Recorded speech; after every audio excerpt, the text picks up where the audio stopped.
second day of Oscar Pistorius' testimony today, and perhaps the most emotional day of this trial so far.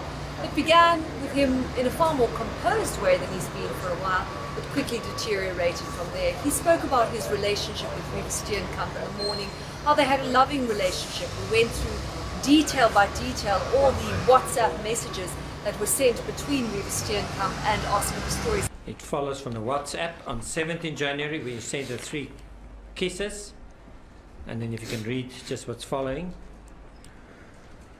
It's just a message to thank me for lunch, and then I write back and I say, "You're so special to me." Then she responds, and then she sends me a message to say, "You're so special to me," and then I respond by saying, "Thank you. Thank you for being the most beautiful person to me. I'm crazy about you, and when I look at you, I smile inside." So we heard this picture that the defense was trying to build of a very loving couple, trying to counter the prosecution's evidence that Reeva Steenkamp, through her WhatsApp messages, portrayed of a controlling, possessive man who at times she was even scared of.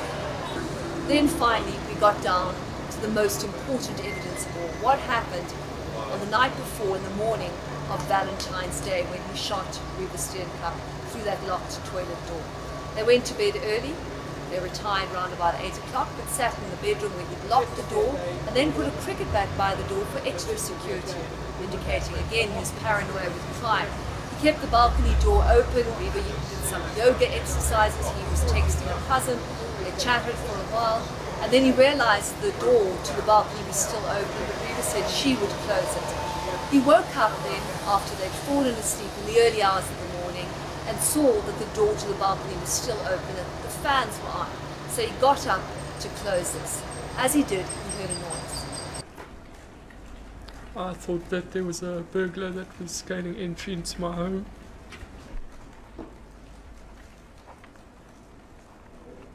And the first thing that ran through my mind was that I needed to arm myself, that I needed to protect Reeva and that I needed to get my gun.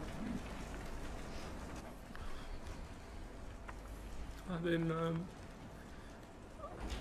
where I entered the passage where the closet is to the bathroom,